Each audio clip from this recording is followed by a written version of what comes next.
Bonjour la famille, profitez de ce moment de détente avec Charm Stories. N'oubliez pas de vous abonner et de partager vos réflexions dans la section des commentaires. N'hésitez pas non plus à cliquer généreusement sur le bouton j'aime, car cela compte énormément pour nous. Installez-vous confortablement, détendez-vous et profitez de l'histoire.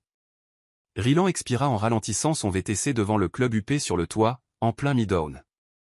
Les néons clignotaient sur la façade élégante, et une longue file de fêtards serpentait le long du cordon de velours à l'extérieur. Il attendait sa dernière course de la nuit, un couple bien habillé qui n'était nulle part en vue. Il vérifia l'heure sur son téléphone, 2h13 du matin. Au moment où il s'apprêtait à envoyer un SMS poli à ses passagers pour savoir s'ils arrivaient, il remarqua une agitation près de l'entrée du club. Une jeune femme, les cheveux en désordre et les talons claquant sur le trottoir humide, sortit en titubant de la file et s'effondra lourdement sur le trottoir. Le cœur de Rylan fit un bond. Au début, il supposa que la sécurité se précipiterait pour l'aider, ou qu'un client attentionné s'agenouillerait à ses côtés. Mais personne ne le fit, tout le monde semblait trop absorbé par sa propre soirée, trop ivre ou préoccupé. Le videur lui jeta un regard et se détourna, marmonnant quelque chose à voix basse sur les gens qui ne tiennent pas l'alcool. Les doigts de Rylan se resserrèrent sur le volant.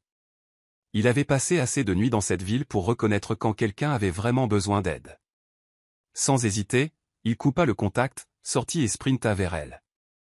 Elle était allongée sur le côté, trempée de sueur, respirant difficilement. La lumière des lampadaires illuminait les gouttelettes sur son front, et il pouvait voir une légère ecchymose se former le long de sa joue. Il lui secoua doucement l'épaule. « Et, dit-il doucement. Vous m'entendez » Elle laissa échapper un faible gémissement. Ses yeux s'entr'ouvrirent une demi-seconde, mais elle ne semblait pas consciente de son environnement. L'esprit de Rylan s'emballa. Dois-je appeler le 911 ? Dois-je alerter le personnel du club ? Il chercha de l'aide du regard. Quelques badauds curieux s'étaient arrêtés pour regarder, mais personne ne s'avança. Le videur détourna les yeux. L'adrénaline pompa dans les veines de Rylan. Il sortit son téléphone. Au moment où il tapa le numéro d'urgence, la jeune femme s'agita et attrapa son poignet. Sa voix était à peine audible, un murmure tendu. « S'il vous plaît » murmura-t-elle. « Ne les laissez pas m'emmener. » Sa prise était étonnamment forte. À cet instant, Rylan réalisa qu'il ne s'agissait pas d'un simple cas de fêtard ivre. La peur dans ses yeux était brute. Désespéré. Il hésita. Il n'avait aucune idée de qui étaient, eux, les ambulanciers, la police, ou quelqu'un d'autre entièrement. Chaque instinct lui disait d'appeler à l'aide malgré sa supplique.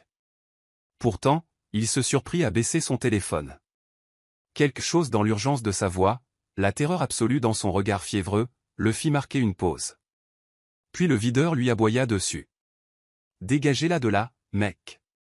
La direction en a marre des ivrognes qui s'évanouissent sur le trottoir. Rylan regarda de la jeune femme inconsciente à l'écran de son téléphone.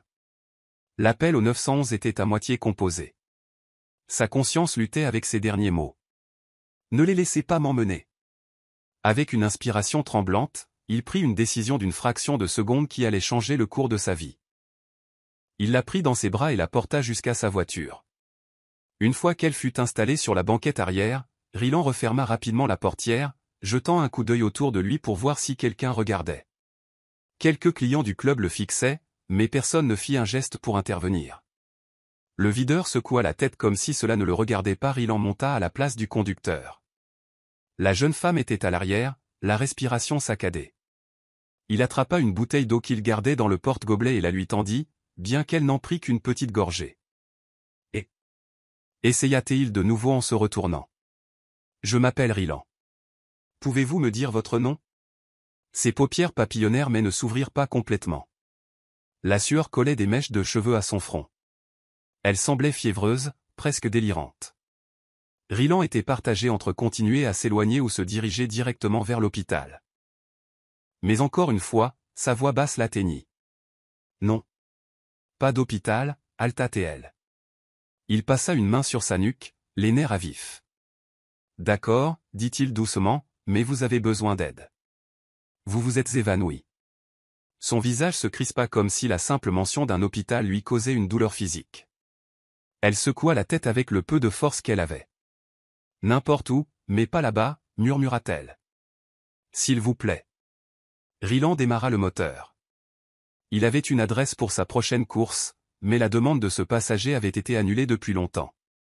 Un sens du devoir, ou peut-être de la curiosité, le poussa à au moins éloigner cette fille du chaos néon du club. Il commença à conduire, incertain de la destination. En s'engageant dans une rue plus calme, il vérifia le rétroviseur. La jeune femme s'était recroquevillée sur le siège, serrant ses genoux. Elle était trop faible pour parler davantage, ou trop terrifiée. Il jeta un autre coup d'œil à son téléphone, le numéro d'urgence toujours une option. Pourtant, quelque chose en lui refusait de le composer. Il n'avait jamais été du genre à ignorer un appel à l'aide. Il essaya d'obtenir des informations d'elle. « Écoutez, j'ai besoin de savoir qui vous êtes, ou s'il y a quelqu'un que je peux appeler. » Famille. Amis. Ses paupières s'entr'ouvrirent, révélant des yeux vitreux et remplis de peur. Personne. Il n'y a personne.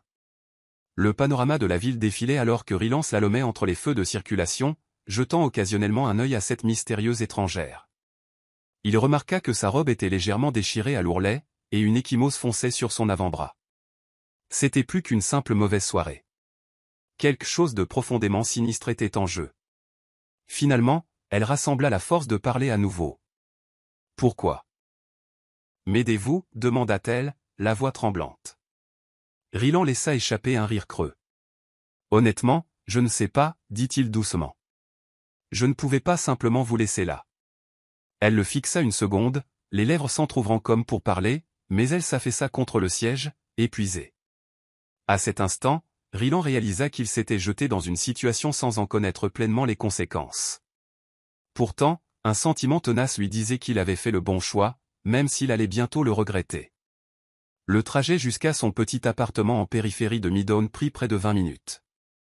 Ryland vivait dans un studio exigu au-dessus d'une vieille quincaillerie, un loyer bon marché et commodément proche de ses itinéraires habituels de VTC. Tout au long du trajet, il se débattit avec la question de savoir quoi faire ensuite. Devait-il se rendre à la police, à une clinique médicale, chez un ami? Mais chaque fois que l'idée lui traversait l'esprit, il se souvenait de son murmure rauque, ne les laissez pas m'emmener. En arrivant à son immeuble, une structure en briques quelconque avec une lumière vacillante au-dessus de l'entrée, Ryland se gara dans l'allée faiblement éclairée.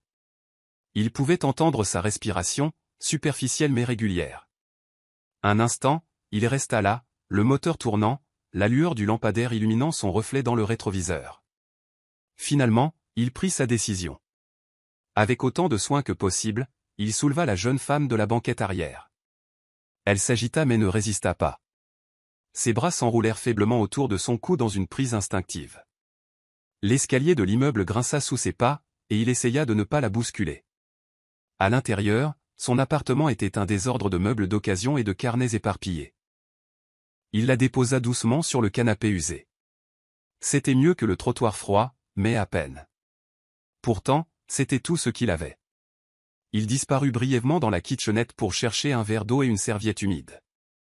En revenant, il s'agenouilla près du canapé, hésitant avant de placer la serviette fraîche contre son front.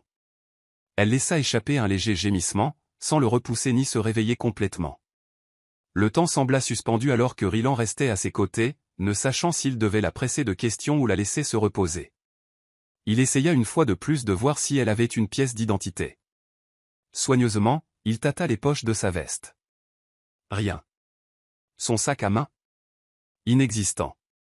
Puis il remarqua quelque chose qui brillait près de son poignet. Un bracelet cassé. Une seule breloque pendait au fil, gravée d'une lettre A. C'était tout. Son regard se porta sur une serviette en papier froissé qui dépassait du haut de sa botte gauche. Il la retira doucement, y voyant un numéro de téléphone barbouillé de rouge à lèvres. Il fronça les sourcils.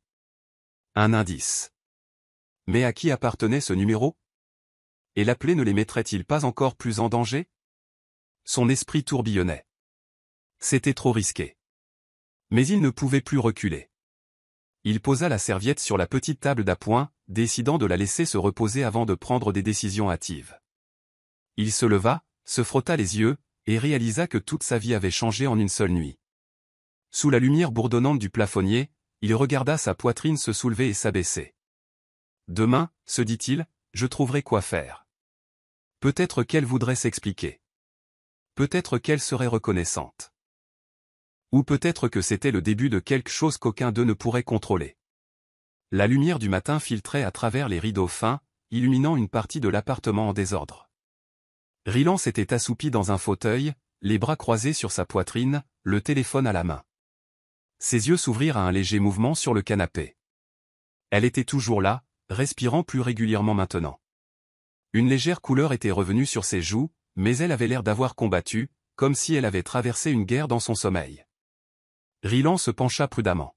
« Et, dit-il doucement. » Elle s'agita, laissant échapper un faible halètement. Quand ses yeux s'ouvrirent, ils balayèrent la pièce avec confusion. En le voyant, son corps se tendit. Instinctivement, elle essaya de reculer, se pressant contre les coussins.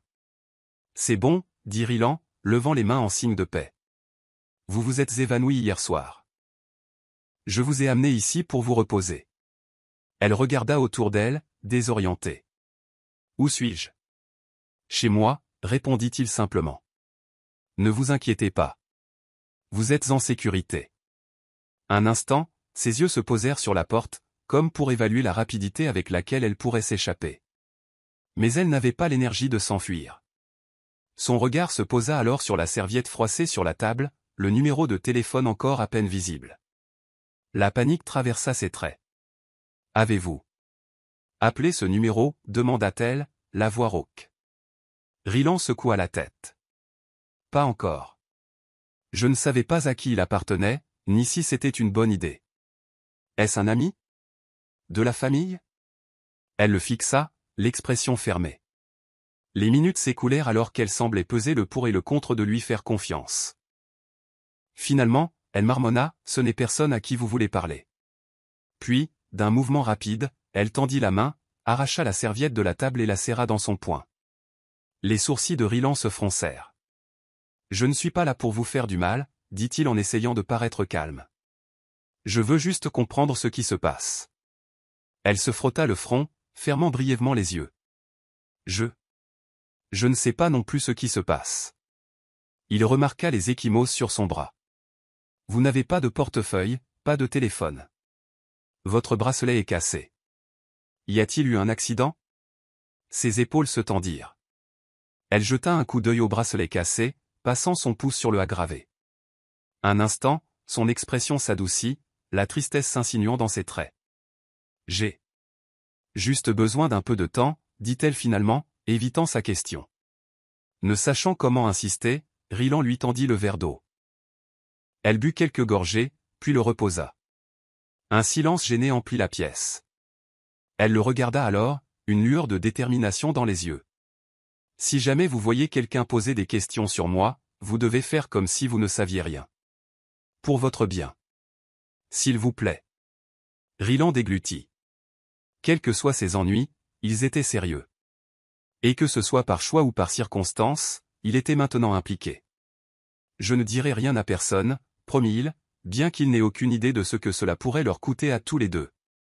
La fin de la matinée se transforma en après-midi. La femme s'assoupit de nouveau, clairement épuisée. Rylan vaqua à ses occupations en silence, réchauffant une boîte de soupe sur la cuisinière, rangeant l'appartement, tout en gardant un œil sur elle. La tension dans la pièce était palpable, un ressort prêt à se détendre à tout moment. Vers 14 heures, elle se réveilla en sursaut avec un cri étranglé. Ses yeux étaient grands ouverts, balayant l'appartement comme un animal traqué.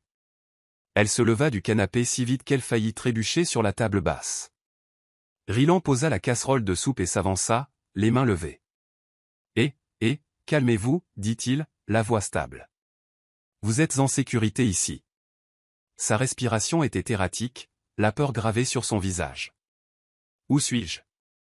C'est l'appartement de qui ? » exigea-t-elle en reculant contre le mur. Il déglutit, essayant de maintenir un ton apaisant. « Vous vous êtes effondré devant un club hier soir. Je m'appelle Rylan. Je vous ai amené ici parce que vous m'avez demandé de ne pas appeler les autorités. » Elle le regarda, les yeux plissés. « Alors vous m'avez juste amené chez vous ? Vous m'avez kidnappé ? » L'accusation le frappa comme une gifle. « Kidnappé ? Non. Vous étiez inconsciente, et vous avez dit. Enfin, vous avez laissé entendre que vous ne vouliez pas que j'appelle le 911. J'essayais d'aider.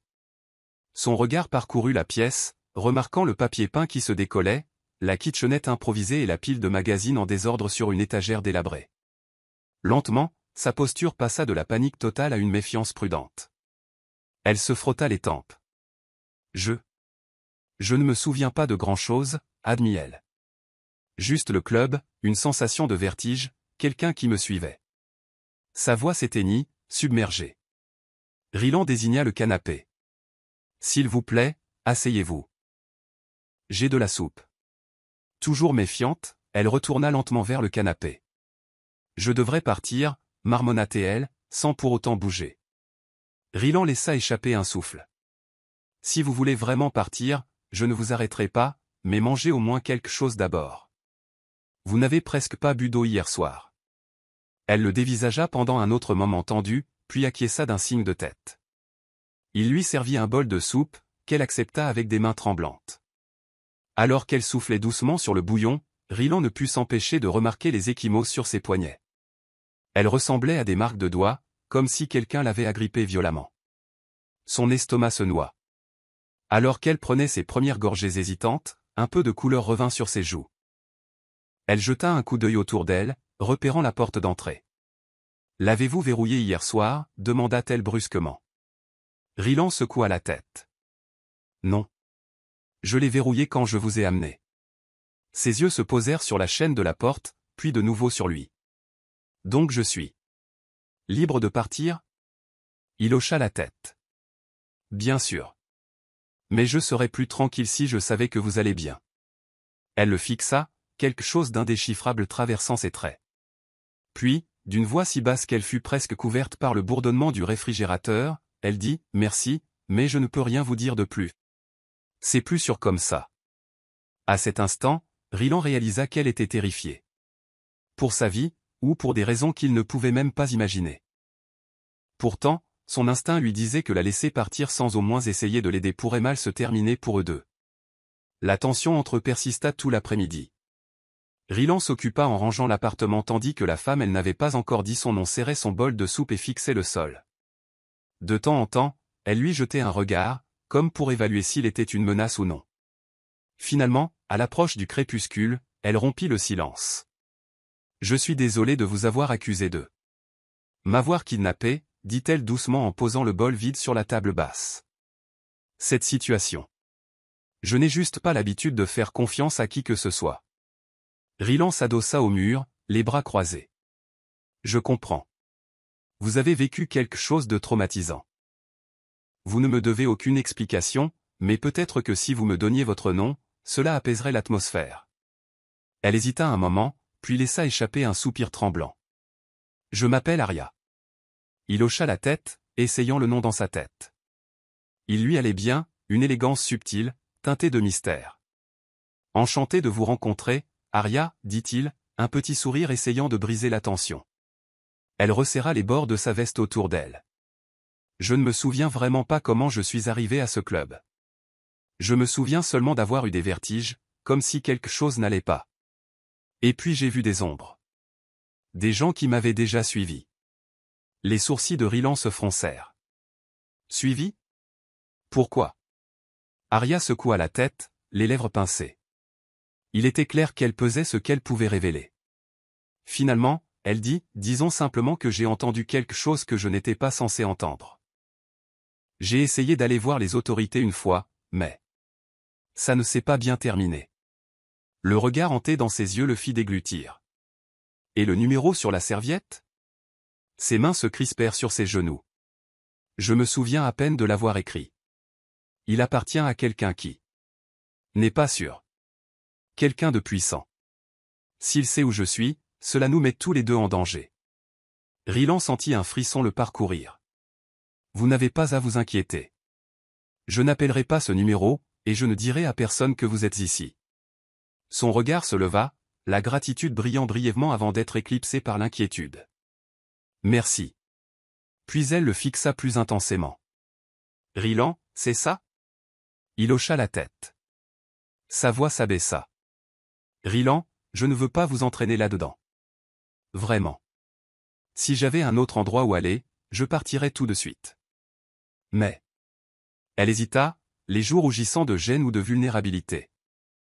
J'ai juste besoin de quelques heures pour me ressaisir. Il passa une main dans ses cheveux. Restez aussi longtemps que vous en avez besoin. Je sais ce que c'est que de faire profil bas. Un instant, un fragile sentiment de calme s'installa entre eux.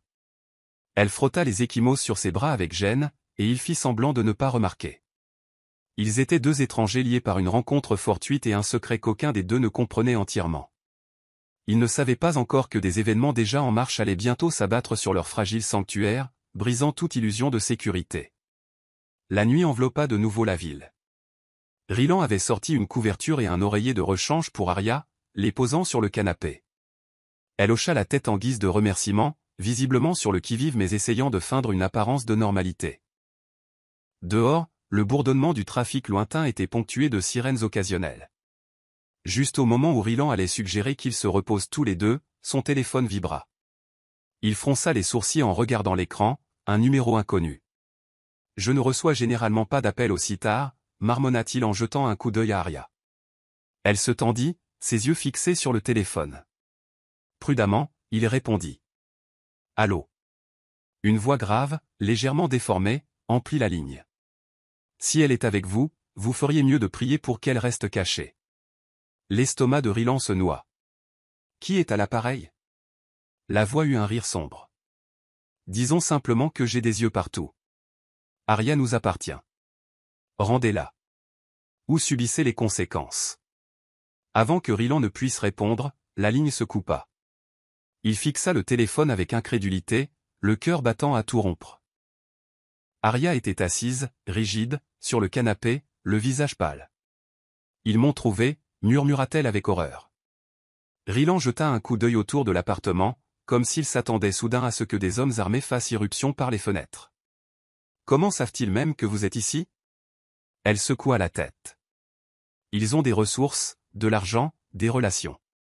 Ils peuvent retrouver ma trace s'ils s'en donnent la peine. » Il déglutit.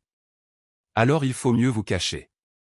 Peut-être aller dans un motel, ou... » Arya le coupa, les yeux flamboyants de peur et de détermination. « Non. Ils vérifieront tous les motels, tous les appartements d'amis, tous les hôpitaux. Vous ne comprenez pas. Ils peuvent me suivre si je ne fais pas attention. » Rylan sentit un frisson lui parcourir l'échine. Il n'arrivait pas à croire que cela se produisait.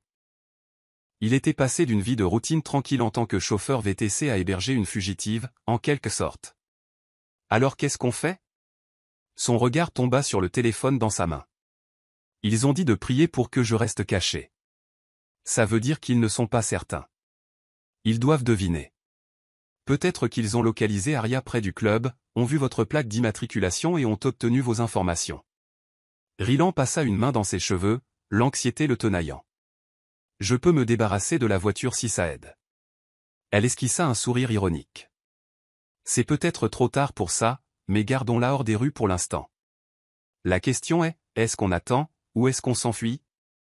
L'esprit de Rylan tourbillonnait. Fuir signifiait laisser derrière lui tout ce qu'il connaissait. Son travail, sa maison. Mais la menace dans cette voix était glaçante, et Arya était clairement en grand danger. Un instant fugace, il se demanda s'il devait la livrer à celui qui avait appelé, mais la pensée s'évanouit aussi vite qu'elle était venue. Il ne pourrait jamais vivre avec ça. Restons discrets pour ce soir. On décidera demain matin, dit-il finalement, bien que les mots sonnent creux. Arya hocha la tête, les yeux toujours fixés sur son téléphone, comme si elle s'attendait à ce qu'il sonne de nouveau à tout moment. Ils savaient tous les deux que l'étau se resserrait et qu'ils auraient besoin d'un plan, rapidement. Le lendemain matin arriva, gris et couvert, reflétant l'angoisse dans l'appartement de Rylan. Arya avait à peine dormi, somnolent par intermittence sur le canapé, et Rylan avait passé la majeure partie de la nuit à faire les 100 pas. À cette heure, Rylan préparait du café dans une tasse ébréchée. Arya se frottait les tempes, fixant la légère ecchymose sur son poignet. Soudain, le téléphone de Rylan s'illumina avec un SMS du même numéro inconnu. Il disait simplement « Code rouge. Vous avez jusqu'à minuit pour la rendre. » Le visage d'Arya devint blanc. Elle prit le téléphone des mains tremblantes de Rylan, lut le message et, sans prévenir, tapa sur l'écran pour le supprimer. H accent aigu, s'exclama Rylan. Qu'est-ce que vous? Owen ne peut pas garder ses cédillas, Aeria, dit-elle, la voix tremblante. Ils nous suivront à travers chaque SMS, chaque appel. Il faut rester hors de leur radar. Avant qu'il ne puisse argumenter, elle supprima les journaux d'appel et bloqua le numéro. Son téléphone affichait maintenant un vide surréaliste, comme si la voix menaçante n'avait jamais existé. Aeria, ces cédillas pourraient être une preuve, protesta Rylan. Si on doit aller à la police. Elle le coupa d'un regard vif. La police ne peut pas me protéger. J'ai essayé cette voie une fois, et ça a failli me tuer. Croyez-moi, le système est corrompu. La frustration de Rylan bouillonnait. Alors que proposez-vous? On reste assis là à attendre qu'il débarque avec des fusils? Elle se mordit la lèvre, réfléchissant. Il y a une planque dont j'ai entendu parler une fois, par un ami, mais je ne sais pas si elle est toujours opérationnelle. Elle signifie traverser la moitié de la ville, et je ne peux pas risquer d'être repéré. Il expira lourdement. D'accord. Alors on reste. On gardera les rideaux tirés, on limitera nos déplacements. J'éteindrai mon téléphone, ou peut-être que je le laisserai si on doit partir. Aria hocha la tête, le soulagement vacillant dans ses yeux. Merci, murmura-t-elle, sa voix rauque de gratitude et de peur. Son téléphone bipa, les faisant sursauter tous les deux. Mais elle n'avait pas de téléphone. Instantanément, elle se leva d'un bond, balayant la pièce du regard. Rylan suivit le son jusqu'à la petite table d'appoint. Il n'y avait pas de téléphone, juste quelques reçus et une vieille télécommande. Puis il réalisa que le bruit venait de sa veste. En fouillant dans l'une des poches intérieures, Aria découvrit un petit téléphone prépayé dont elle ne se souvenait pas, son écran s'illumina avec un appel entrant d'un numéro inconnu. Les yeux d'Aeria s'écarquillèrent, et elle l'éteignit précipitamment avant qu'il ne puisse se connecter. « Qu'est-ce que vous cachez d'autre » demanda Rylan, une pointe d'exaspération se glissant dans son ton. Aria semblait aussi surprise que lui. « Honnêtement, je ne me souviens pas de l'avoir mis là. Ma mémoire est floue concernant ces derniers jours. » Rylan essaya de contenir sa frustration. Cette femme était dans de sérieux ennuis, et Y était maintenant plongé avec elle. Owen va s'en sortir, dit-il, bien que le doute le rongeât. Elle hocha la tête, sa prise se resserrant autour du téléphone prépayé. Oui. Code rouge, minuit. On doit juste rester hors de leur radar jusqu'à ce qu'on trouve un plan. Mais tous deux savaient que les plans s'effondrent souvent face à des gens qui détiennent le pouvoir et n'ont aucun scrupule à l'utiliser. Le compte à rebours avait commencé.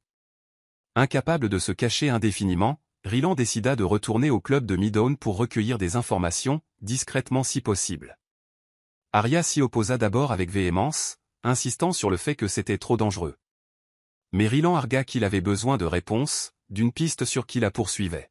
« Si je reste assis ici, je suis inutile, dit-il. Laisse-moi au moins voir ce que je peux trouver sur la nuit où tu t'es effondré. » À contre-cœur, elle accepta, à une condition, il devait éviter de mentionner son nom à qui que ce soit. Rylan promit, puis enfila un sweat à capuche quelconque d'une boîte de vieux vêtements, le rabattit sur sa tête, et partit pour le club dans sa berline cabossée. Il était en milieu d'après-midi quand il se gara à un pâté de maison et se dirigea vers le club. L'endroit était très différent à la lumière du jour, les fenêtres barricadées, l'enseigne au néon éteinte, le trottoir usé et jonché de mégots. L'imposant videur de la nuit précédente était introuvable. En entrant, Rylan fut accueilli par un air vicié et quelques membres du personnel préparant le service du soir. Un barman rangeait des verres derrière le comptoir. Rylan s'approcha prudemment. « Et, dit-il en essayant d'adopter un ton décontracté. J'étais ici hier soir. Une amie à moi était peut-être là, je voulais juste voir si quelqu'un se souvenait d'elle. » Le barman leva les yeux, le jaugeant. « On voit passer beaucoup de monde, dit-il en haussant les épaules. Elle a peut-être eu des ennuis. Elle est partie sans son téléphone ni son portefeuille, insista Rylan. Les yeux du barman balayèrent la pièce, comme pour vérifier qui d'autre écoutait. Si elle avait des ennuis, ce ne sont pas nos affaires. Les gens viennent ici pour oublier leurs soucis, pas pour les résoudre. Rylan sentit un mur d'indifférence, mais il devait continuer d'essayer. Il glissa un billet de $10 sur le bar. Écoutez, n'importe quoi peut aider. Peut-être que quelqu'un l'a vue. Elle a les cheveux noirs, portait une robe noire. Le barman hésita, puis empocha le pourboire. Je me souviens d'une fille comme ça, avec un type plus âgé en costume. Il restait dans la section VIP. Elle avait l'air assez ailleurs, mais bon, ce n'est pas rare ici. Le pouls de Rylan s'accéléra. Un type plus âgé. Vous avez retenu son nom? Non. Mais il était clairement important, il jetait l'argent comme si de rien n'était. Le barman se pencha. Entre vous et moi, il avait l'air du genre à connaître les bonnes personnes, si vous voyez ce que je veux dire. Les pensées de Rylan tourbillonnaient. D'accord. Merci, dit-il en s'éloignant du comptoir. Alors qu'il se tournait pour partir, le barman l'interpella à voix basse. Écoutez, mec, si vous essayez de retrouver cette fille, soyez prudent. On a eu 2 types en costume qui ont posé des questions ce matin. Ils ont montré des photos et des badges. Ils étaient officiels, mais pas vraiment des flics, si vous comprenez ce que je veux dire. L'estomac de Rylan se serra. Merci pour l'avertissement, dit-il, puis il se glissa dehors, le cœur battant à tout rompre. Qui que soient ces officiels, ils n'avaient pas perdu de temps. Et s'ils étaient liés à l'homme plus âgé et riche, alors les paroles d'Arya sur des individus puissants sonnaient terriblement vraies.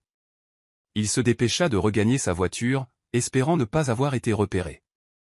En une seule journée, il en avait appris assez pour soupçonner que les ennuis d'Arya allaient bien au-delà d'un simple malentendu.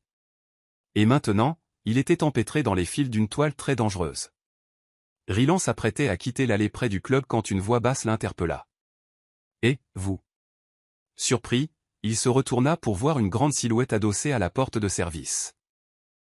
C'était l'agent de sécurité qui gardait l'entrée latérale la nuit dernière. « Ouais ?» demanda Rylan avec méfiance. « Vous posez des questions sur la fille d'hier soir ?» dit l'agent en jetant un coup d'œil autour de lui comme s'il craignait d'être surveillé. Rylan hocha la tête. « J'essaie juste de l'aider. » « C'est une amie. » L'agent eut un rire sans joie. « Ouais. Une amie. Écoutez, je ne veux pas d'ennui, mais j'ai vu ce qui s'est passé. » Elle n'était pas seulement ivre, elle paniquait, regardant par-dessus son épaule. J'ai pu jeter un œil aux caméras de surveillance avant qu'il n'efface les enregistrements. Il fouilla dans la poche de sa veste et en sortit une impression pliée. C'était une capture d'écran de la vidéosurveillance du club. L'image montrait Arya debout près du bar VIP, parlant à un homme dont le visage était partiellement tourné. Même si la qualité était granuleuse, Rylan pouvait voir l'expression anxieuse d'Arya. « J'ai reconnu le type plus âgé », continua l'agent à voix basse. « C'est le fils d'un politicien. Un gros bonnet. Le gars est connu pour faire la fête et tout étouffer. Si elle était avec lui, elle est dans de beaux draps. » La bouche de Rylan s'assécha. Le fils d'un politicien. Cela expliquait les ressources quasi illimitées, l'intimidation, le secret. Il prit soigneusement la photo et la replia. « Merci », réussit-il à dire. « Pourquoi me donnez-vous ça ?» L'agent haussa les épaules. « J'ai une fille à peu près de son âge. Si elle avait des ennuis, j'espère que quelqu'un l'aiderait. » Rylan hocha la tête, profondément reconnaissant. « Merci. Vraiment. Je vous en dois une. » L'agent leva un doigt en guise d'avertissement. « Je ne vous ai jamais donné ça. Et vous ne m'avez jamais vu. Si le patron découvre que j'ai refilé ça, je suis foutu. Alors soyez malin. » Sur ce, il se tourna et se glissa de nouveau dans le club. Rylan serra la photo, le cœur battant. C'était la preuve du lien d'Arya avec quelqu'un de puissant. Quelqu'un qui avait toutes les raisons de la traquer et de la faire taire. Il se précipita vers sa voiture, scrutant la rue à la recherche de signes de surveillance. Personne ne se détachait, mais la paranoïa lui picotait la nuque. En montant, il démarra et rentra directement chez lui, la tension se resserrant à chaque kilomètre. Quand Rylan retourna à son appartement, il s'attendait à trouver Arya attendant anxieusement. Au lieu de cela, il fut accueilli par un silence troublant. Les lumières étaient éteintes, et les stores restaient baissés. Il appela. « Arya ? Je suis de retour. » Pas de réponse. Il vérifia la salle de bain, la minuscule kitchenette, même son placard improvisé. Vide. La couverture du canapé était jetée de côté, et un verre d'eau était abandonné sur la table. Arya était partie. Une vague de panique le saisit. L'avait-il trouvé ? S'était-elle enfuie seule? Il inspecta la porte, aucun signe d'effraction. Il vérifia les fenêtres, toutes verrouillées de l'intérieur. Cela n'avait aucun sens. Si quelqu'un l'avait emmenée, n'y aurait-il pas un signe de lutte? Des empreintes? Des meubles cassés? Elle s'était simplement volatilisée. Il appela de nouveau, plus fort cette fois. Aria. Si tu es là, réponds-moi. Toujours le silence. Il s'affaissa sur le canapé, son esprit s'emballant avec les pires scénarios. Peut-être avait-elle changé d'avis sur le fait de lui faire confiance. Ou peut-être que l'ultimatum de minuit l'avait forcé à agir. Rylan attrapa son téléphone, faisant défiler ses appels récents. Rien du téléphone prépayé d'Aria. Il le composa quand même, pour tomber sur un message de déconnexion générique.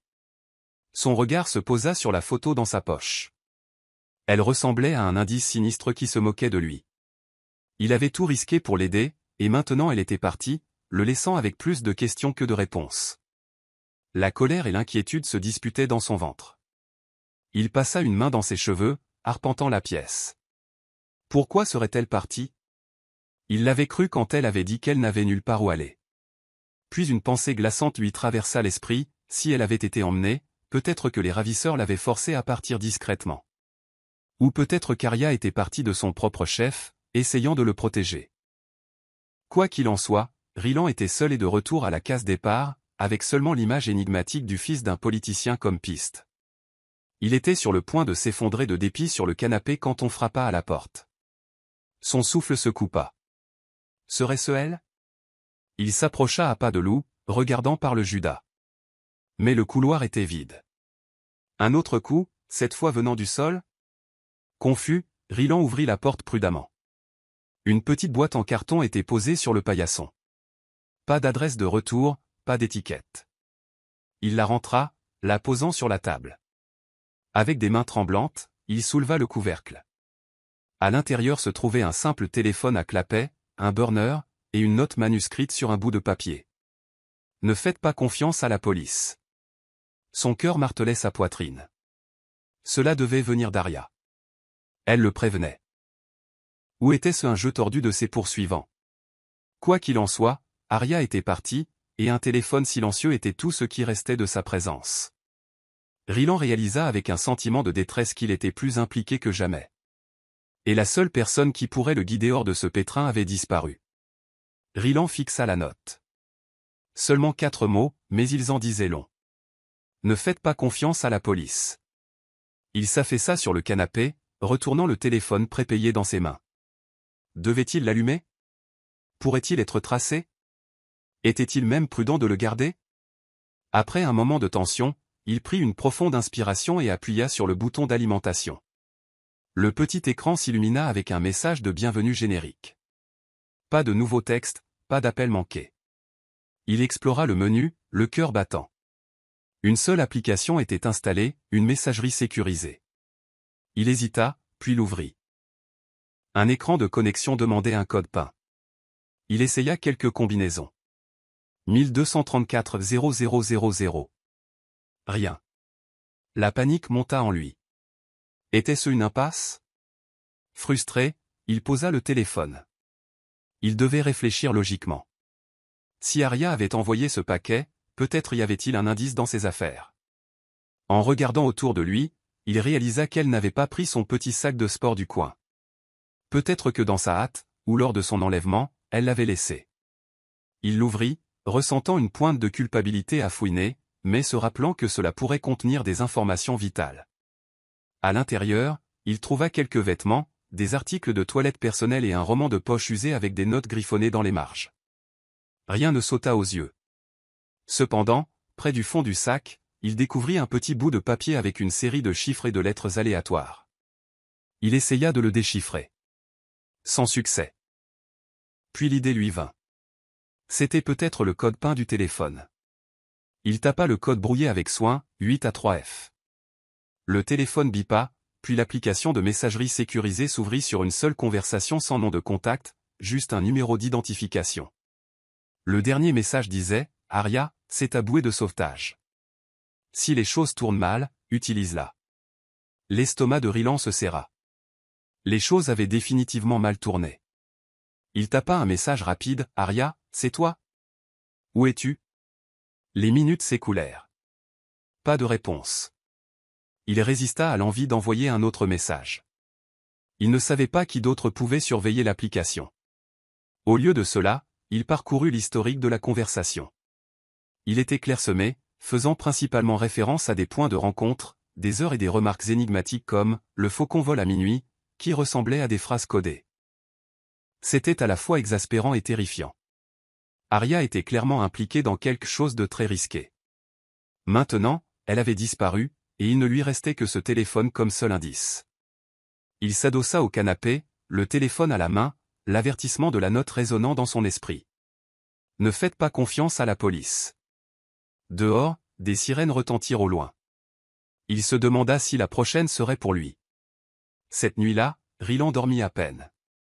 Il garda le téléphone prépayé à ses côtés, le vérifiant toutes les quelques minutes comme un parent anxieux attendant un appel. L'ambiance de la ville klaxon, cris lointains, coups de feu occasionnels semblait oppressante, comme si elle se refermait sur lui. Quelque temps après minuit, le téléphone vibra, le tirant de son sommeil. Un nouveau message apparut dans l'application sécurisée, vérifie l'audio caché. Confus, il fit défiler la conversation. Pas de pièce jointe. Puis il remarqua une petite icône dans le coin intitulée « Note vocale ». En y naviguant, il trouva un seul fichier, horodaté de la soirée. Son cœur battait la chamade alors qu'il appuyait sur lecture. La voix d'Aria retentit, essoufflée et pressée. « Rylan, si tu entends ça, ils m'ont trouvé. Je ne pouvais pas rester. C'était plus sûr de partir. Je ne sais pas si je pourrai revenir. Si ce n'est pas le cas, s'il te plaît, ne me cherche pas. C'est trop dangereux. » Une légère pause, un bruissement étouffé, puis sa voix de nouveau. « Je t'ai laissé quelque chose dans mon sac de sport. Si tu as trouvé le téléphone, tu as probablement vu le bout de papier. Il y a aussi une clé USB cachée dedans. Je ne pouvais pas risquer qu'il la trouve sur moi. Utilise-la seulement si c'est absolument nécessaire. Fais attention à toi. » L'enregistrement se termina brusquement. Rylan resta là dans l'obscurité, la tête lui tournant. Il fouilla de nouveau dans le sac d'Aria, découvrant finalement une minuscule clé USB nichée dans une chaussette pliée. Comment avait-il pu la manquer? Il la fixa, redoutant et désirant à la fois voir ce qu'elle contenait. Une partie de lui voulait la détruire, se laver les mains de toute cette affaire, mais la curiosité et le devoir moral le poussaient à continuer. Il alluma son vieil ordinateur portable, branchant la clé USB. Un dossier s'ouvrit avec plusieurs documents et vidéos cryptés. Il cliqua sur un fichier texte intitulé « Point clé ». Une demande de mot de passe apparut. Une autre impasse. La frustration bouillonnait en lui. Il avait besoin de ce mot de passe. Aria avait peut-être laissé un autre indice dans le sac, mais une recherche approfondie ne donna rien. Dans la note vocale, elle l'avait averti de ne pas la chercher, mais chaque fibre de son être criait qu'il ne pouvait pas rester les bras croisés. Pendant ce temps, les ombres de ceux qui chassaient Aria se rapprochaient sans aucun doute. S'il l'avait trouvé une fois, il pouvait le trouver lui aussi. Il ferma l'ordinateur portable, le cœur lourd. Il n'avait d'autre choix que de rester vigilant et d'espérer qu'Aria le contacterait à nouveau ou qu'il parviendrait à déchiffrer le cryptage.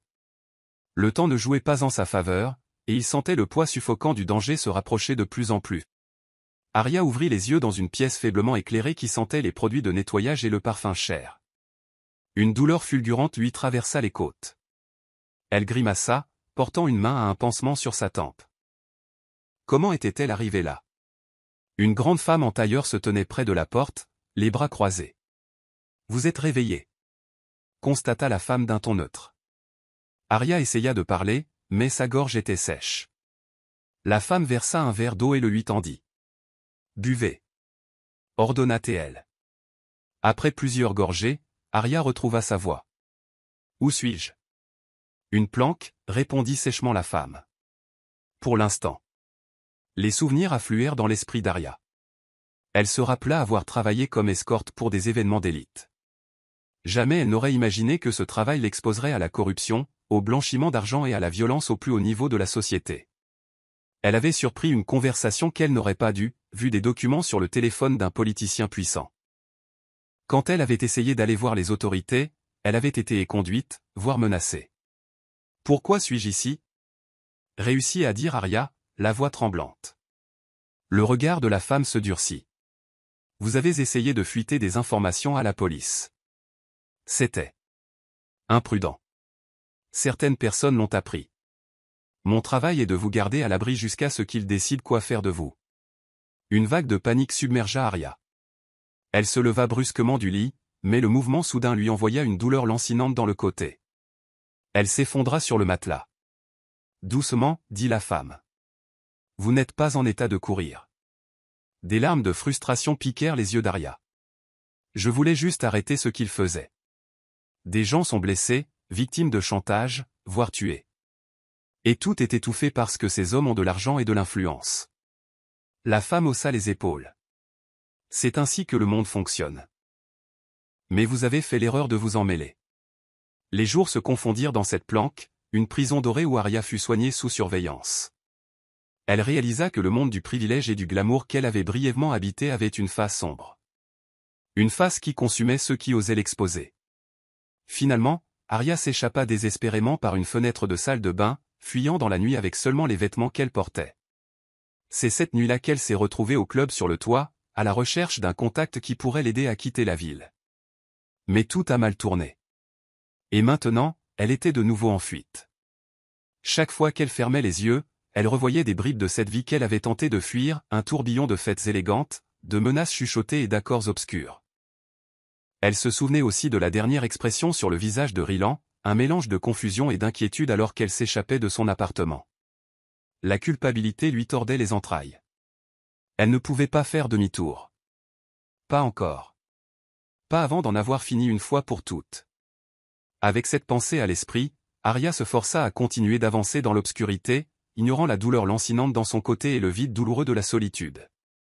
Elle devait survivre, pour elle-même et pour tous les autres pris dans cette toile dangereuse.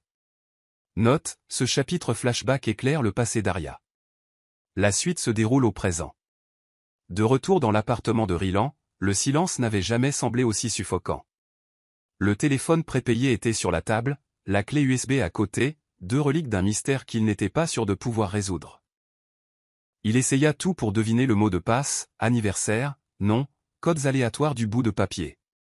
Rien ne fonctionna. L'épuisement le gagnait, mais il ne pouvait pas dormir. Pas avec la vie d'Arya en jeu. Il décida d'appeler son ami le plus proche, Daemon. Si quelqu'un pouvait lui donner un conseil, même si Rylan ne pouvait pas partager tous les détails, ce serait lui. Daemon décrocha à la 3e sonnerie. « Yo Rylan, quoi de neuf ? Tu n'appelles jamais aussi tard. » Rylan marqua une pause, choisissant ses mots avec soin. « Un service. Rien d'illégal, juste. J'ai besoin d'aide technique. J'ai une clé USB protégée par mot de passe, et je suis un peu coincé. » Daemon laissa échapper un sifflement. « Tiens. Je ne te savais pas du genre à pirater. Bien sûr, je peux jeter un œil.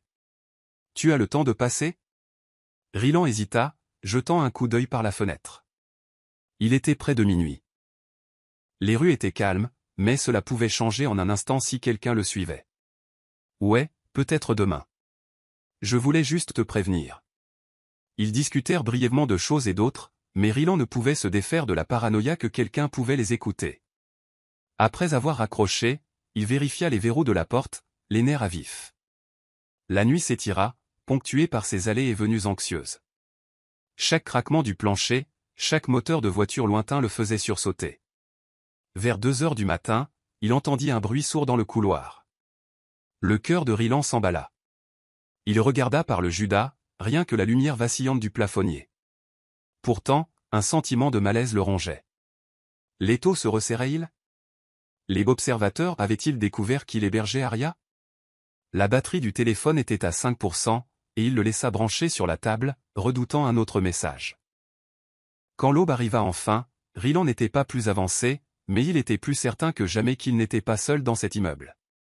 Des pas dans le couloir, des clics étranges sur son téléphone, peut-être même les vibrations subtiles d'un micro dans sa voiture. Il sentait des yeux sur lui où qu'il aille. Des murmures dans l'obscurité le hantaient, lui rappelant qu'Arya était là, dehors, peut-être en danger, ou pire. Et il était son seul allié, même si elle s'était volatilisée. Il décida que le lendemain, il ferait tout ce qu'il fallait pour accéder à ces fichiers cryptés. Et si cela signifiait franchir des limites qu'il n'aurait jamais cru franchir, qu'il en soit ainsi. Le loft de Damon était situé à l'ouest de la ville, dans un immeuble délabré qui était autrefois une usine. Ryland laissa sa voiture dans un parking à 2 pâtés de maison, soupçonnant qu'elle pourrait être piégée. Il parcourut la distance restante à pied, la capuche rabattue. Le sentiment d'être suivi le rongeait. Chaque fois qu'il tournait un coin, il s'attendait à moitié à voir un SUV noir le suivre. Mais les rues étaient relativement vides, juste quelques chiens errants fouillant dans les poubelles. Il arriva à la porte de Damon et frappa doucement. Damon ouvrit, l'air un peu perplexe. « Mec, on dirait que tu n'as pas dormi depuis des jours, » dit-il en faisant entrer Ryland. Ryland força un sourire crispé. C'est une longue histoire. Le loft de Damon était un mélange chaotique de pièces d'ordinateur, de projets à moitié terminés et de vieilles boîtes de pizza. Il libéra de l'espace sur un bureau, faisant signe à Ryland de s'asseoir. « Voyons cette clé USB. » Ryland la lui tendit. Elle est protégée par un mot de passe. Je n'ai aucune idée de ce que ça peut être. Damon la brancha sur un PC surpuissant avec plusieurs moniteurs. Des lignes de code défilèrent sur l'écran alors que Damon lançait des outils de piratage. Si je ne peux pas le forcer, je pourrais peut-être récupérer des métadonnées, voir s'il y a une porte dérobée. Pendant que Damon travaillait, Ryland faisait les 100 pas, les minutes s'écoulant comme des heures. Une idée du temps que ça pourrait prendre, demanda-t-il en déglutissant avec anxiété. Damon haussa les épaules, les yeux rivés sur l'écran. Ça dépend du niveau de cryptage. Ça pourrait prendre des heures, ou des jours. Mais j'ai un logiciel qui pourrait accélérer les choses. Ryland sentit une pointe d'impatience. Il voulait des réponses maintenant, mais il se força à rester calme, à faire confiance à l'expertise de Damon. Après une demi-heure, Damon laissa échapper un sifflement. C'est du cryptage de haut niveau, mec. Presque de qualité militaire. J'obtiens des données partielles, mais pas assez pour craquer la clé. Laisse-moi essayer sous un autre angle. Pendant que Damon tapait, Ryland se dirigea vers l'unique fenêtre du loft, regardant la rue en contrebas. Un SUV noir passa à ce moment précis, faisant manquer un battement à son cœur. Il recula instantanément, ne voulant pas être vu. Le SUV continua sa route, mais la peur s'enroula dans les entrailles de Ryland. Était-ce eux? Damon remarqua sa tension. Qu'est-ce qui se passe, Ryland? Tu trembles comme une feuille. Ryland se tourna, forçant un rire faible. Disons juste qu'il y a des gens dangereux qui veulent cette clé USB. Damon haussa un sourcil. Tu cherches des ennuis, mec. Peut-être que je devrais laisser tomber si c'est si grave. Ryland secoua la tête. Non. J'en ai besoin. S'il te plaît. La sincérité dans sa voix sembla convaincre Damon, qui hocha la tête et retourna à l'écran. Les heures passèrent, le ventilateur de l'ordinateur fredonnant une berceuse régulière. Finalement, vers midi, Damon soupira de frustration. Je suis bloqué. Sans la clé d'accès ou une puissance de calcul majeure, je ne peux pas casser ça. Il y a des limites à ce que je peux faire d'ici. La défaite s'abattit sur Ryland. Alors c'est tout. Damon se frotta les tempes. Écoute, je peux le laisser tourner, mais ça pourrait prendre des jours. Ou alors on trouve le mot de passe. Ryland hocha la tête, un sentiment de détresse l'envahissant. Merci, mec. Juste. Garde-la en sécurité, d'accord? Il remit la clé USB dans sa poche. S'il fallait des jours, lui et Arya n'avaient peut-être pas ce temps. Alors qu'il se préparait à partir, il ne pouvait se défaire de la sensation de glace sur sa nuque. Au moment où il sortit de l'immeuble de Damon, il aperçut le SUV noir à l'arrêt au coin de la rue, le moteur ronronnant doucement. Il garda la tête basse, le cœur battant, et partit dans l'autre direction. Mais il savait qu'ils étaient sur sa piste. La chasse avait vraiment commencé. Ryland retourna à son appartement ce soir-là, le pouls toujours rapide après avoir esquivé ce qu'il supposait être des filatures à chaque coin de rue. Son soulagement d'être rentré fut de courte durée quand il trouva son ami Casey, un collègue d'un travail de livraison à temps partiel, attendant devant sa porte. « Casey, qu'est-ce que tu fais ici ?» demanda Ryland, surpris. Casey avait l'air nerveux, se dandinant d'un pied sur l'autre. « Mec, j'ai essayé de te joindre. Des gens posent des questions sur toi. J'ai même vu des voitures officielles près de l'endroit où tu gares ton VTC. Tu as des ennuis? Rylan lutta pour garder son sang-froid. C'est compliqué. Ne t'inquiète pas pour ça. Kazé se gratta la tête, clairement agité. Je m'inquiète, Rylan. Je suis même allé voir les flics pour signaler ta disparition ou quelque chose comme ça. Je ne sais pas. J'ai juste dit que tu agissais bizarrement, et que tu avais peut-être besoin d'aide. Une terreur glaciale envahit Rylan. Tu es allé à la police? Kazé hocha la tête précipitamment. Ouais, je veux dire, tu ne répondais pas aux appels, et j'ai pensé. Le visage de Rylan se décomposa. Kazé, tu n'as aucune idée à quel point tu as pu tout gâcher. Je t'ai dit avant que je... Il s'arrêta, réalisant que Kazé était un pion involontaire. Les yeux de Kazé balayèrent les alentours. Écoute, les flics ont posé beaucoup de questions. Sur toi, ton emploi du temps, si on t'avait vu avec une fille. Je leur ai dit ce que je savais, mais ce n'était pas grand-chose. Le sang de Rylan se glaça. Tu leur as parlé d'Aria? Kazé secoua la tête rapidement. Aria? Qui est-ce? Tu n'as jamais mentionné de nom de fille. J'ai juste dit que tu étais peut-être avec quelqu'un en difficulté. Le soulagement se mêla à la colère. Rylan inspira brusquement. Kazé, j'apprécie ton inquiétude, mais à partir de maintenant, ne dis plus rien à personne sur moi. Compris? Kazé hocha la tête, décontenancé par l'intensité de Rylan.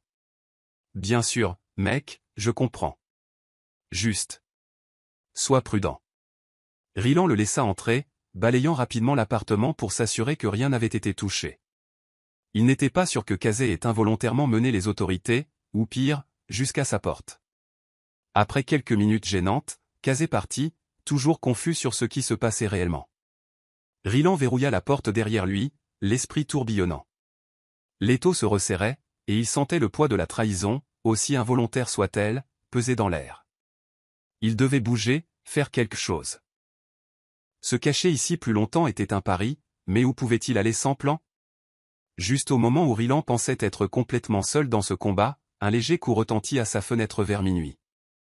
Le cœur battant, il s'approcha, écartant prudemment le rideau. Le visage d'Aria apparut, les yeux balayant nerveusement les alentours. Il ne perdit pas de temps à déverrouiller la fenêtre et à l'aider à entrer. Elle avait l'air épuisée. Des cernes sombres sous les yeux, les cheveux en désordre. Pourtant, il y avait une résolution dans sa posture qu'il n'avait pas vue auparavant. Il faillit la serrer dans ses bras mais se retint, incertain de leurs limites.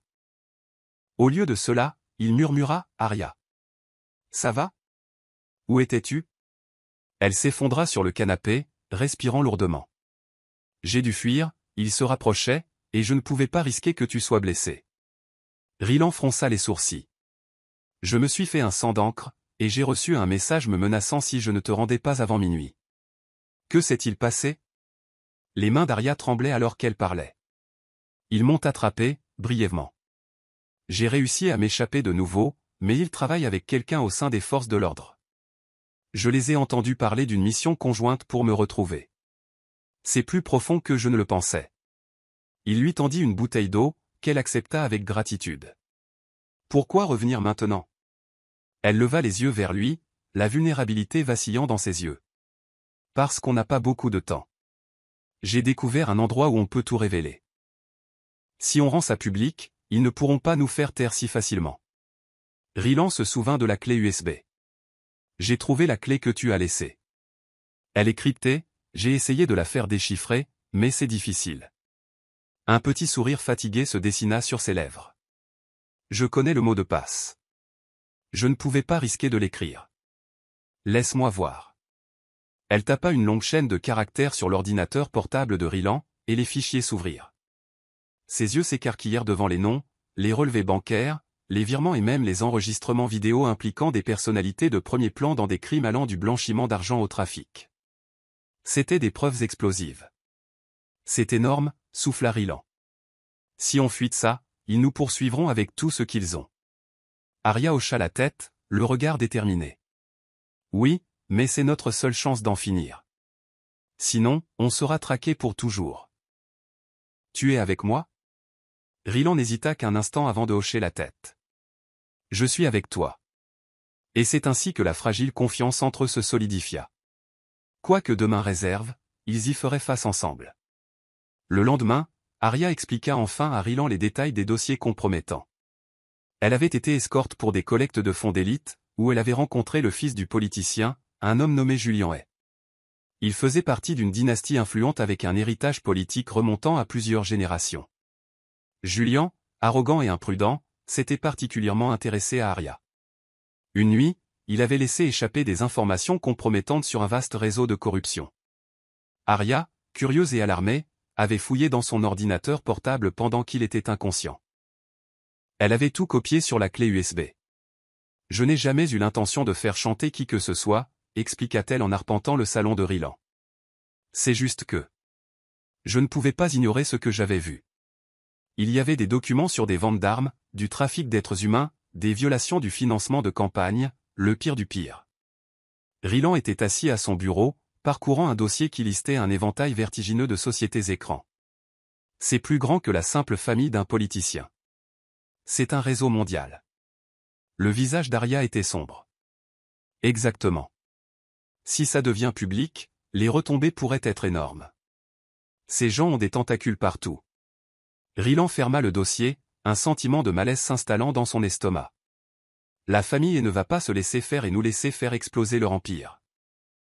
Ils feront n'importe quoi pour nous arrêter. Arya hocha solennellement la tête. Et ils l'ont déjà fait. Enlèvement, pot de vin, meurtre déguisé en suicide. J'ai vu les références dans ces dossiers. Ils n'hésiteront pas à ajouter nos noms à la liste. Un instant, aucun des deux ne parla. La gravité de ce qu'ils s'apprêtaient à faire pesait sur eux comme un fardeau physique. Alors pourquoi le faire, demanda finalement Rylan, la voix tendue. Arya se tourna vers lui, les yeux brillants de conviction. Parce que si on ne le fait pas, ils continueront d'abuser de leur pouvoir. Plus de gens seront blessés. Et je refuse d'être complice de ça. Il prit une profonde inspiration, les lignes entre le bien et le mal si nettes, mais le risque astronomique. Alors assurons-nous de bien faire les choses, dit-il, avec une détermination qui le surprit lui-même. Au fond de lui, il ne pouvait s'empêcher de se demander s'ils n'étaient pas en train de sceller leur propre destin. Mais si s'opposer à la corruption signifiait tout risquer, qu'il en soit ainsi. Il n'y avait plus de retour en arrière possible. Le lendemain matin, alors qu'ils préparaient la finalisation de leur plan, un appel arriva sur le vieux téléphone de Rylan. Il y répondit par habitude, oubliant qu'il avait bloqué les numéros inconnus. Une voix suave parla à l'autre bout, se présentant comme l'agent Marsh. Il prétendait représenter une société de sécurité privée ayant des liens avec des agences fédérales. Rylan, je vous contacte parce que nous pensons que vous avez quelque chose de très précieux, commença l'agent Marsh. Nous aimerions vous offrir, à vous et à votre compagne, une protection complète. Nouvelles identités, relocalisation, tout le package, en échange de toutes les copies de ces données. Arya écoutait sur le haut-parleur, la mâchoire serrée. Les yeux de Rylan se plissèrent. Comment avez-vous eu mon numéro? L'agent Marsh gloussa. Allons, vous avez vu l'ampleur de cette opération. Nous avons nos méthodes. La question est de savoir si vous voulez une chance de refaire votre vie ou une fin malheureuse dans une ruelle. Rylan jeta un regard inquiet à Arya. Elle secoua la tête avec véhémence. Alors vous voulez qu'on vous fasse confiance? Vous pourriez travailler pour elle, contesta Rylan. Nous voulons la même chose, insista Marsh. Faire tomber la corruption. Mais ces affaires nécessitent de la discrétion. Une fuite en direct provoquerait le chaos. Panique publique, problème diplomatique. Si vous nous la remettez, nous pourrons suivre les voies légales discrètement et vous garder tous les deux en sécurité. Arya ricana. Les voies légales? C'est un code pour l'enterrer. Nous ne sommes pas des idiots. Un silence crépita sur la ligne. Puis la voix de Marsh se durcit. Je vous offre une porte de sortie. Vous seriez bien avisé de la prendre. Vous avez un jour pour décider. La ligne se coupa. Rylan jura à voix basse, jetant le téléphone sur la table. Ils veulent clairement qu'on se taise. Arya attrapa le téléphone, vérifiant les journaux d'appel. Pas de numéro affiché. Il pourrait être légitime, ou il pourrait être juste un autre bras de la famille. Quoi qu'il en soit, c'est un trop grand risque. Rylan hocha la tête. On continue avec la fuite. Pas de marché. Pourtant, un doute persistant le taraudait. Pourrait-il vraiment échapper aux forces en jeu ici? La promesse de nouvelles identités était tentante. Mais la conviction d'Arya était inébranlable, et une partie de lui savait qu'elle avait raison. On fuit tout, répéta-t-il, plus fermement cette fois. Publiquement. Ils décidèrent que le meilleur moyen de s'assurer que la vérité éclate était de passer en direct, diffusant les fichiers en temps réel pour que personne ne puisse les intercepter ou les arrêter. Arya maîtrisait certains outils en ligne, et Rylan s'y connaissait un peu en configuration de logiciels de streaming grâce à ses petits boulots. Ensemble, ils élaborèrent un plan. Ils choisirent un entrepôt de stockage abandonné comme centre de diffusion improvisé. Il disposait d'un signal Wi-Fi fiable provenant d'un café voisin et était situé dans un quartier moins surveillé de la ville. Sous le couvert du crépuscule, ils arrivèrent avec des ordinateurs portables, des câbles et la clé USB. Arya ouvrit une plateforme de streaming populaire, créant un nouveau compte sous un faux nom. Une fois qu'on sera en direct, on aura peut-être quelques minutes avant qu'il n'essaie de nous couper, expliqua-t-elle, la voix tendue. Rylan hocha la tête. Mais si assez de gens le voient, ce sera déjà sorti. Même s'il coupe le stream, quelqu'un l'enregistrera, le partagera. On a juste besoin d'assez de temps. Ils testèrent le matériel. Tout semblait fonctionner. Arya calma ses nerfs, regardant Rylan. « Tu es prêt ?» Sa gorge était sèche, mais il hocha la tête. « Allons-y. » Elle appuya sur le bouton « Passer en direct ». La caméra clignota, capturant leurs visages encadrés par la faible lumière du plafonnier. Arya commença, la voix ferme mais tremblante d'adrénaline. « Je m'appelle Arya. Je suis ici pour dénoncer la corruption au plus haut niveau du gouvernement et du pouvoir des entreprises. Ce que vous allez voir est une collection de documents et de vidéos qui prouvent, sans l'ombre d'un doute, le trafic illégal, le blanchiment d'argent, et pire encore. » Elle cliqua sur un bouton, et l'écran partagea les fichiers compromettants. Nom, virement bancaire, reçu de transactions illégales, chaque bride de preuve de la clé USB. Le nombre de spectateurs, initialement à 0, commença à grimper alors que des personnes au hasard tombaient sur le stream. Le cœur de Rylan martelait alors qu'il jetait un œil au chat inondé de messages, « C'est vrai ça, OMG, c'est énorme, ils vont se faire tuer pour ça. » En 2 minutes, le stream atteignit des milliers de spectateurs. Les sites d'information commencèrent à en parler alors que les spectateurs partageaient le lien sur les réseaux sociaux. La voix d'Arya tremblait d'émotion. Il ne s'agit pas de politique ou de gain personnel. Il s'agit de justice. Trop de vies ont été détruites par ces criminels en costume. Soudain, le téléphone de Rylan vibra. Un SMS d'un numéro inconnu. Imbécile. Vous n'avez aucune idée de ce que vous avez fait. Il l'ignora, se concentrant sur le stream. Arya continua de montrer fichier après fichier, chaque révélation plus accablante que la précédente. Le chat explosa. Il faut partager ça avant qu'il ne soit trop tard, d'où est-ce qu'il diffuse? À ce moment, l'écran vacilla. Leur connexion Internet faiblit, menacée par une attaque externe. Les doigts d'Arya volèrent sur le clavier, essayant de rediriger le flux. Presque fini, marmonna-t-elle. On a juste besoin d'un peu plus de temps.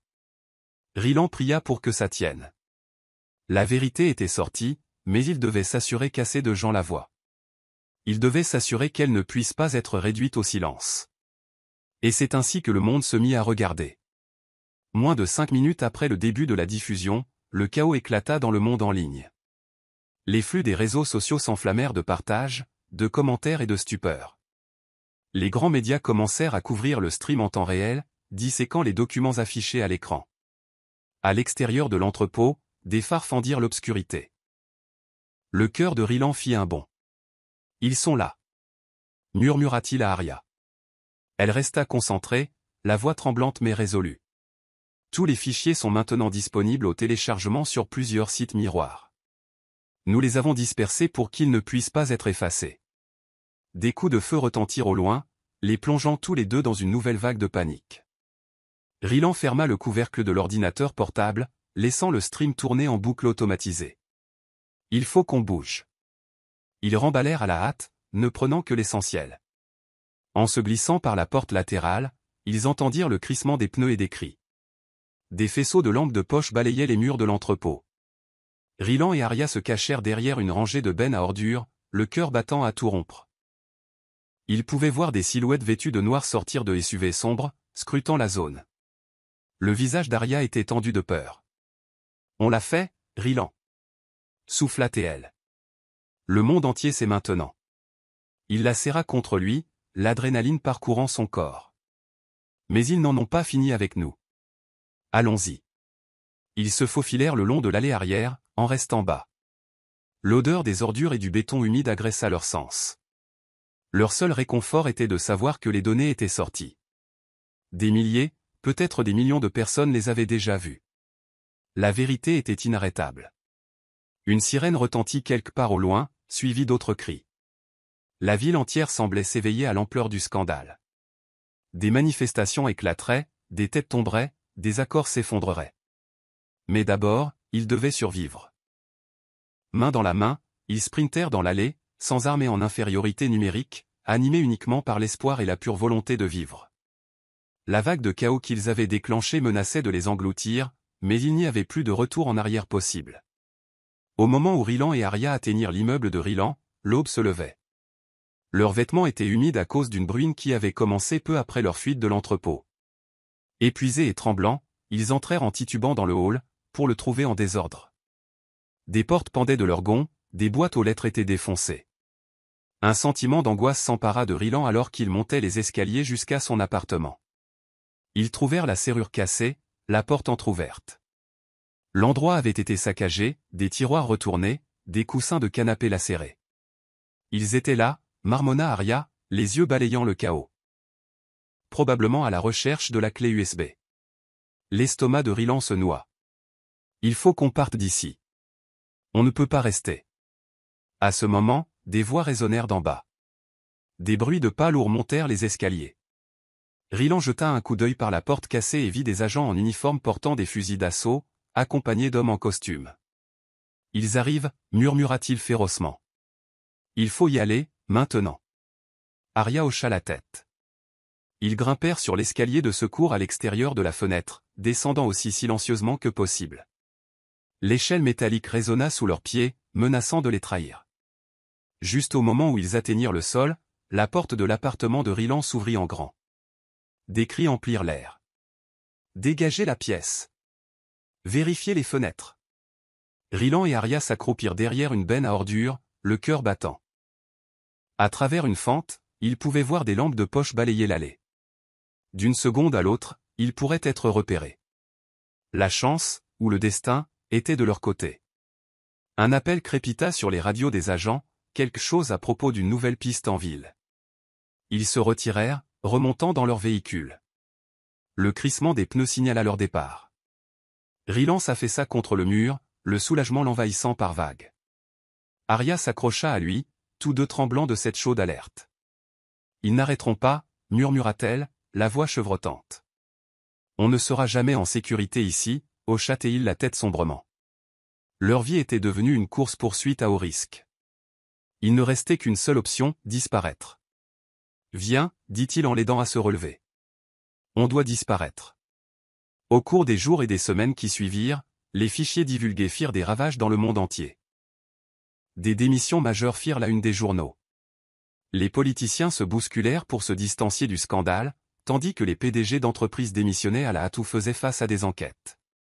Des lignes de dénonciation anonymes furent submergées par l'indignation publique. Des manifestations éclatèrent dans les grandes villes, exigeant des comptes. L'histoire d'Arya devint emblématique des lanceurs d'alerte qui risquaient tout pour exposer la vérité. Bien que son identité n'ait pas été officiellement confirmée, des rumeurs se répandirent en ligne selon lesquelles une courageuse escorte avait volé des preuves à une famille puissante, aidée par un simple chauffeur de VTC. Rylan et Arya suivirent ces développements depuis des planques, changeant de lieu toutes les quelques nuits. Ils utilisaient des téléphones prépayés pour suivre les informations, regardant toujours par-dessus leur épaule. Leurs visages n'étaient pas placardés sur tous les écrans, mais la famille et leurs alliés avaient encore des ressources, et ils voulaient se venger. Les agences gouvernementales lancèrent des enquêtes officielles, forcées par l'ampleur de la clameur publique. Certains agents de niveau inférieur se retournèrent contre leurs supérieurs pour obtenir des accords, impliquant davantage de grands noms. Le système tout entier trembla sous le poids de la corruption exposée aux yeux du monde. Rylan et Arya restèrent dans l'ombre, soutenus par la certitude que leur sacrifice avait fait une différence. Pourtant, le coup était énorme. Ils avaient perdu leur maison, leurs identités, toute apparence de vie normale. Un après-midi pluvieux, ils étaient assis dans une chambre de motel miteuse en périphérie d'une ville frontalière, regardant les présentateurs de nouvelles disséquer les retombées quotidiennes. Un segment mentionna de nouveaux programmes de protection des témoins pour ceux ciblés par la famille. Une source anonyme ayant une connaissance directe a fourni des données incriminantes, dit le journaliste. Arya expira de manière saccadée. C'est nous. Rylan lui serra la main. On a fait ce qu'il fallait. Elle hocha la tête, les larmes aux yeux. Oui. Mais parfois, je me demande si on sera un jour libre. Ils savaient tous les deux que la lutte n'était pas terminée. Pourtant, pour les innombrables personnes touchées par les crimes de la dynastie, c'était une étape cruciale vers la justice. Et pour Arya et Rylan, il y avait une lueur d'espoir qu'un jour, quelque part, ils pourraient trouver la paix. Loin de la portée de ceux qui avaient autrefois cherché à les faire taire. Des mois plus tard, sous un soleil de plomb et le doux fracas des vagues, Rylan et Arya étaient assis côte à côte sur une plage isolée du Costa Rica. Un long et sinueux voyage les avait amenés ici. Des évasions de justesse, des arrangements de dernière minute pour de faux passeports, et enfin, la promesse d'un nouveau départ. Leurs vêtements étaient simples. Leurs biens, peu nombreux. Pourtant, l'air était rempli d'un sentiment de soulagement tranquille qu'aucun des deux n'avait ressenti depuis longtemps. Rylan se pencha en arrière sur ses coudes, contemplant l'étendue infinie de l'eau turquoise. Alors, commença-t-il. Tout bien considéré, est-ce que ça en valait la peine? Arya tourna son visage vers lui, un doux sourire courbant ses lèvres. La brise jouait dans ses cheveux. Chaque seconde, répondit-elle, la voix un peu mélancolique. Je veux dire, on est en vie, n'est-ce pas? Il gloussa légèrement, bien qu'il y ait une pointe de tristesse dans ses yeux. Ouais. En vie et peut-être, juste peut-être, libre. Ils se turent, écoutant les cris lointains des mouettes. Le monde avait changé de manière irrévocable depuis cette nuit devant le club. Leur monde personnel avait été encore plus bouleversé. Mais à cet instant, ils pouvaient respirer sans que la peur ne rôde dans chaque ombre. Un petit bateau de pêche passa au loin à l'horizon. Un témoignage d'une vie vécue à un rythme plus lent. Arya posa une main sur celle de Rylan. Merci, murmura-t-elle, les yeux brillants. De m'avoir sauvé. De m'avoir cru. De m'avoir soutenu. Il lui serra doucement la main. C'est toi qui m'as sauvé aussi, d'une certaine manière. Je dérivais dans la vie. Maintenant, au moins, j'ai fait quelque chose qui compte. Elle posa sa tête sur son épaule, et ils regardèrent le soleil se coucher dans une explosion de couleurs vives. Orange, rose et or tourbillonnant dans le ciel. Pour un rare moment, aucun des deux ne regarda par-dessus son épaule. Aucun des deux ne sentit le besoin de fuir. Ils avaient démasqué une dynastie, déclenché un mouvement mondial pour la vérité et la responsabilité. Leur histoire était devenue virale, captivant des millions de personnes. Pourtant, à la base, il s'agissait toujours de deux étrangers qui s'étaient croisés au cœur de la nuit. Une fille s'effondrant devant un club, un homme qui ne pouvait pas détourner le regard. Leur voyage n'avait pas été parfait, et l'avenir était encore incertain. Mais sur cette plage cachée, loin du labyrinthe de la corruption, ils trouvèrent un fugace moment de paix. Arya se tourna vers Rylan, les lèvres esquissant le plus petit des sourires. On l'a fait, dit-elle doucement, comme pour se rassurer que tout était réel. Il hocha la tête, le regard fixé sur l'horizon. Oui, on l'a fait. Et avec le soleil plongeant dans l'océan, ils se promirent silencieusement que, quoi que demain réserve, ils y feraient face ensemble. Marqués mais pas brisés, des fugitifs devenus des héros, liés par un simple acte de compassion qui avait eu un effet d'entraînement pour changer le monde. Je suis heureux que vous soyez arrivés jusqu'au bout. J'espère que vous avez apprécié l'histoire. N'hésitez pas à cliquer généreusement sur le bouton j'aime et à vous abonner pour plus de récits captivants comme celui-ci. Nous aimerions beaucoup avoir de vos nouvelles. Quelles leçons avez-vous tirées de cette histoire? Partagez vos réflexions dans les commentaires ci-dessous. À bientôt pour la prochaine histoire.